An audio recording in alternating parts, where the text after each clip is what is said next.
Get off my sister. Hey, if you touch my sister again, I'm gonna have to put my phone down, bro. Once, they were close friends.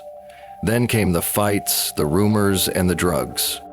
By March 2023, it all exploded outside a Columbus smoke shop. But within minutes, one would lose consciousness from her injuries on the pavement, and the other would be facing a homicide charge. This is the story of how friendship turned fatal, a murder documentary video that asks, what really happened that night?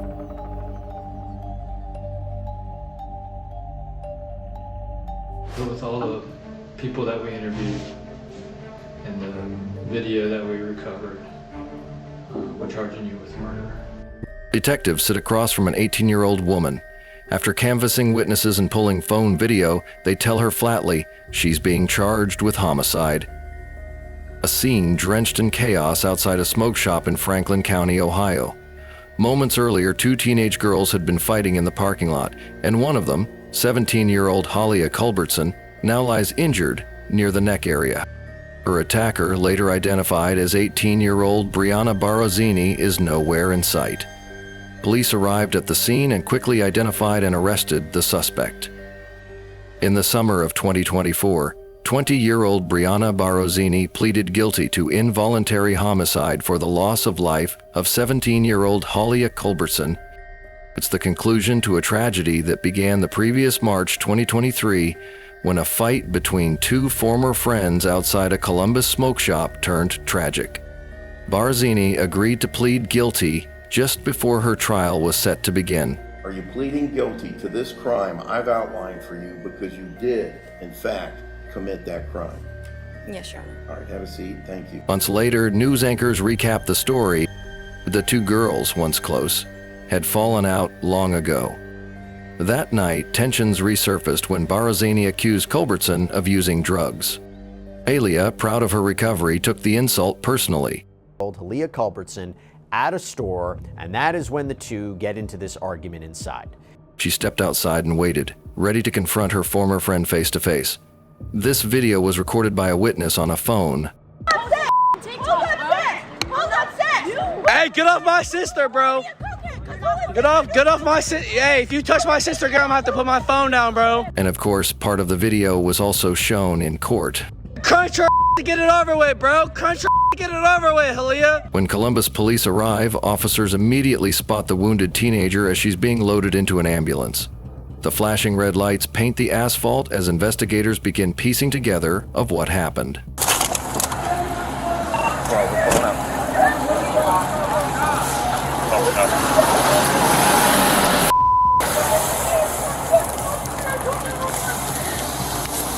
Just get back, boss. Just get back. I know you're. My little sister. I know. I need you to stay back, all right? Hey, you gotta let them do their work, okay?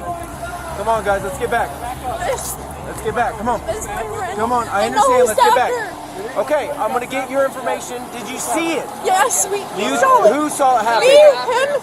Okay. The red hoodie. Okay, in the red hoodie? Yes. All right, I need you to get in the cruiser for me, okay? I'm gonna have to get you off your phone, all right? It's my mom.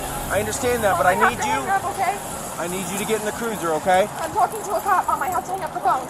All right, what happened? Bree Barozzini stabbed her. They were getting into a fight. I was sitting in the Jeep because I cannot be around Bree Barozzini because her baby dad, her brother's my baby dad, and me and her have issues. Do you know how to spell Barozzini? Barozzini. I-N-I. Okay. Pine Oak Court, Westerville, Ohio is where she lives. She lives in Westerville, you think? I know she lives in Westerville. She lives in You Westerville. said they got in a fight. Go ahead. They got into a fight, and as Halia walked to the front door of the Jeep, I saw she had a gash on her. She got in the car, and she goes, I'm getting nauseous. I hopped out the car. I called 911 because I didn't see the fight. I was sitting in the Jeep looking away because I can't be Bree. I can't be part of that family. So you didn't see the actual fight? No, but I know who Bree Barozzini is. I know her mother, and I know her address. Okay. All right. Police spoke to two other witnesses. One knew nothing about the girls. The other was close. He grew up with Culbertson and considered her a sister. They often argued and fought, he said, but he didn't expect things to get so serious this time. He swears no one expected a weapon until the screaming started. I didn't see her get stabbed at all. Okay. It just looked like they were throwing punches. Okay. Do you know either of them? I know her, that was it. Who? Halia, the one that got stabbed, that was it. You know her, but you don't know... I barely, like, I know him. I worked with Dalen for a little bit, and I was hanging out with him tonight. I need you... Where did it happen at? Yeah, that's here. Take that. It was right here in the front. Like, in the front of the smoke shop? Yes, sir. Okay. Alright. I need tape. Officers widen the perimeter and start taping off the area in front of the shop. They trace drops of blood toward a parked Jeep, the same car Holly had tried to reach before collapsing. And then they get their biggest break, and the most important clue appeared: a man who videotaped the whole incident.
He's got the whole thing on video.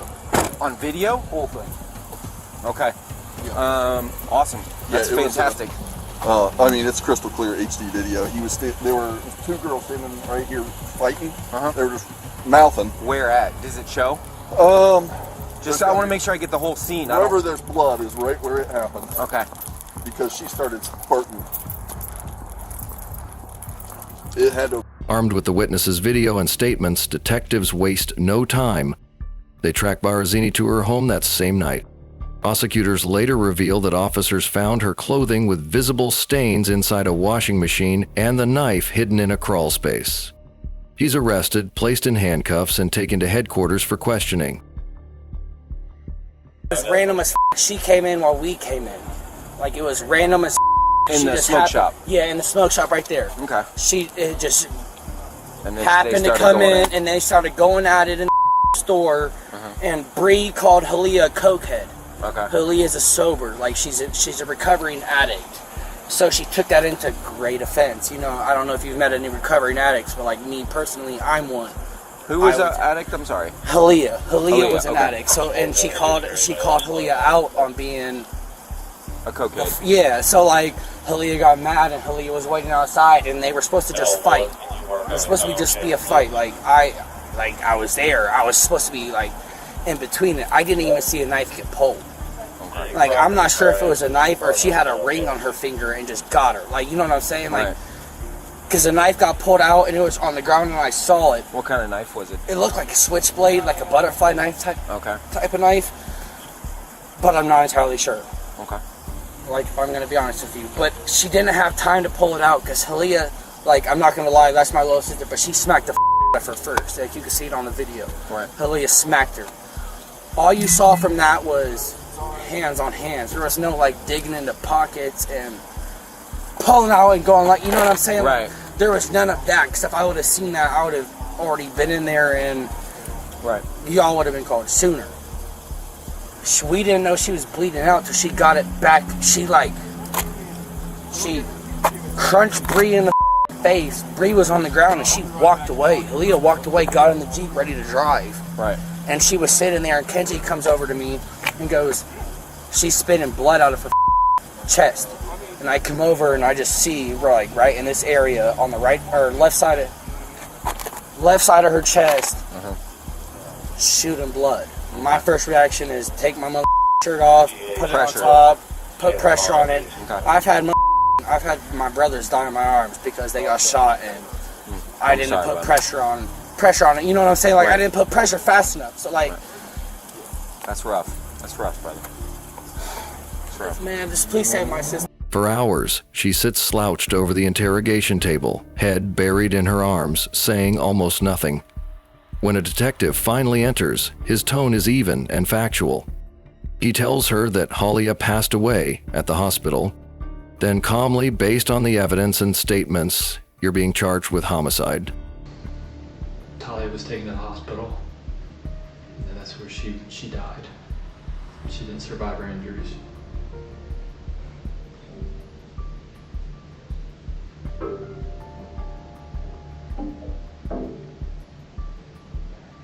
So with all the people that we interviewed and the video that we recovered, we're charging you with murder.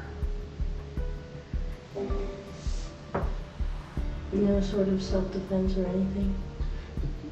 Essentially, it'll be up to the prosecutor's office. We'll present the case to them, and then if they decided that they want us to present to the grand jury, we'll present to the grand jury. If you get indicted for it, then it'll go to trial, it'll go to court, and then you'll be able to present a self-defense claim at that point. Does that make sense? You have any questions for me at this time? Do you want me to call your mom right now, or do you want to call her? You'll get a call when you get to the county jail. I'm not going home? No, you're going to jail.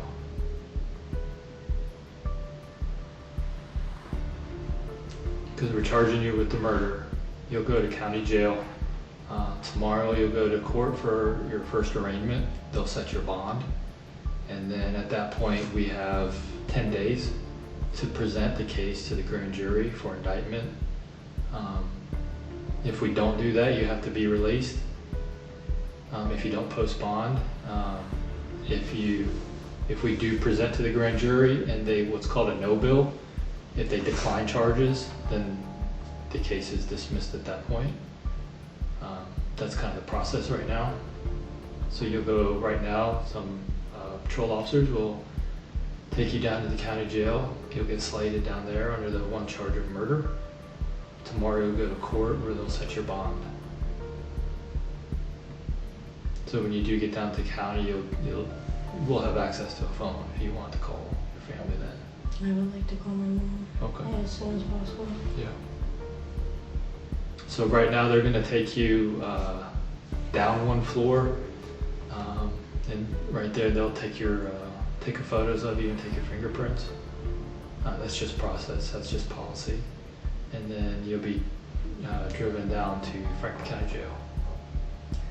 You have any questions or anything like that? Do you have anything else on you besides anything in your pockets or anything like that? You just got a bracelet. Do you have earrings in? I have a necklace. Okay. I don't know where that went. You don't have your necklace anymore. Okay.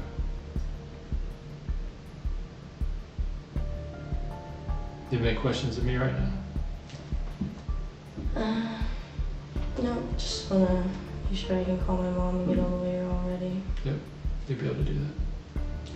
All right. I'll sit tight just for a sec. Officers will be with you. You stand up for me? Face the wall. Put your palms together like this. There you go. Lift your hands off your back a little bit.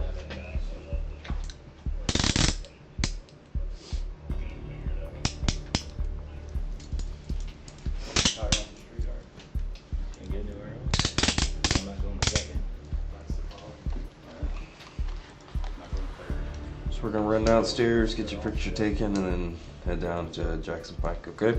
Within days, prosecutors file multiple counts, 2 charges of homicide and a lesser count of involuntary homicide. Had she been convicted of homicide, life imprisonment was a possibility. Still, she's granted a $750,000 bond, high but not unreachable.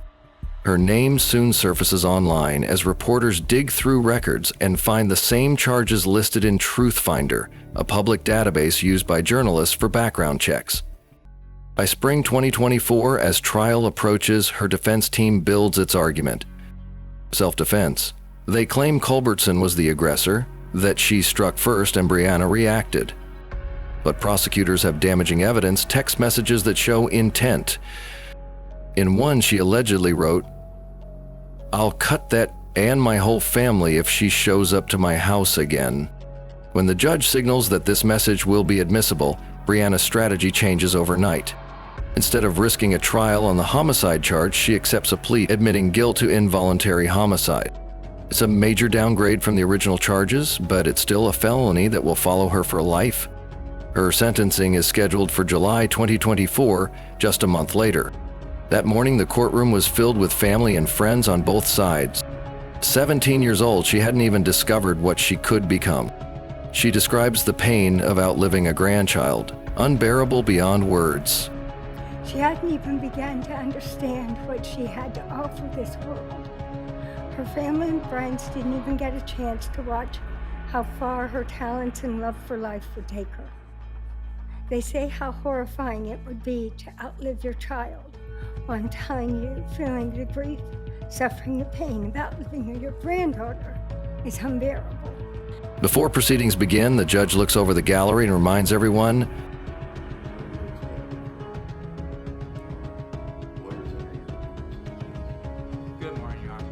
when it's her turn, Bryanna Barozzini finally stands. She doesn't cry. Instead, she reads a short statement, voice shaking but measured. Not a day goes by that I don't think about what happened.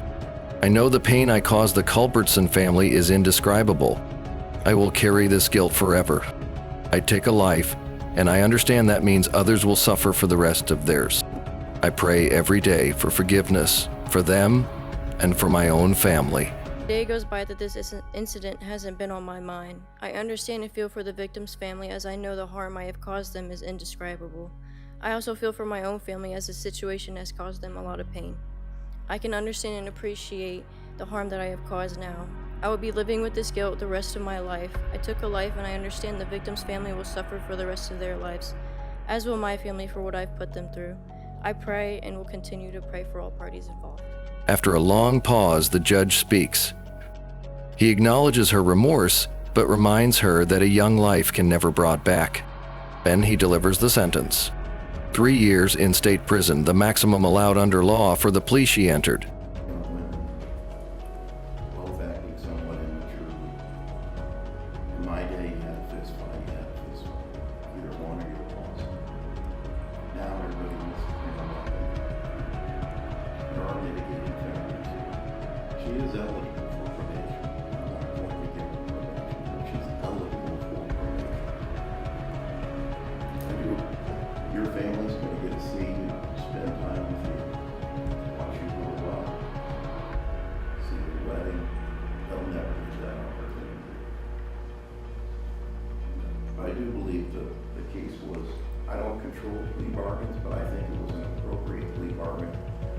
fully ready to go to trial, we started a trial. I don't make the decisions about plea bargains, but I think it was an appropriate one to make watch and review orders.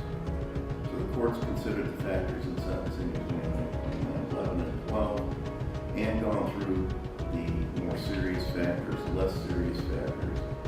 You have no record whatsoever. You have a lot of people who think a lot of you, who obviously have a lot of good things in your life. Show the sheet.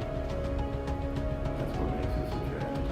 I'm going to give you a 3-year prison sentence, 3 days jail credit. You are going to have the ability for early release, and I will consider that as the appropriate time. I don't have the right to come to court and dispute that. You will go to prison. If you have a bad prison record, you're not getting out of it. So you need to avoid conflict in prison and or any serious rule violation. Once if you get out of prison early, you'll be under court supervision and probation, my supervision. If you don't get out early, you'll serve your sentence, and when you do get out, you will be supervised for a period of 1 to 3 years. It's called post-release control.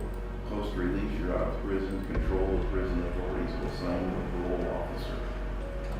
And monitor your behavior. If you would violate, you could go back for another 1.5 years. So if everything went wrong for you, you could do 4.5 years. You do well in prison, take programming, you did accept responsibility here. You have a chance to get out of it. They're going to take you into custody now. You may have her sign that form, please, prison imposed.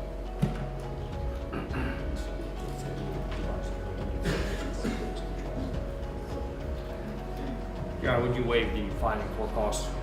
Finding for costs are waived. Thank you. The weapon will be confiscated and destroyed.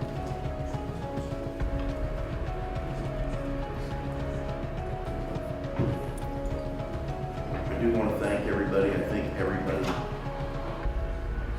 obeyed the rules of the court in a tough situation. Today, Bryanna Barozzini serves her time at the Ohio Reformatory for Women with a projected release in June 2027. For Halia's family, that sentence feels painfully short. For Bryanna, it's a lifetime reminder of one reckless night that turned a teenage feud into tragedy. 2 friends, 1 fight, 1 life lost. And a lifetime to live weight of regret. That's the truth at the heart of this murder documentary video. If you want to follow more real cases like this, don't forget to like, subscribe, and stay with us for the next story.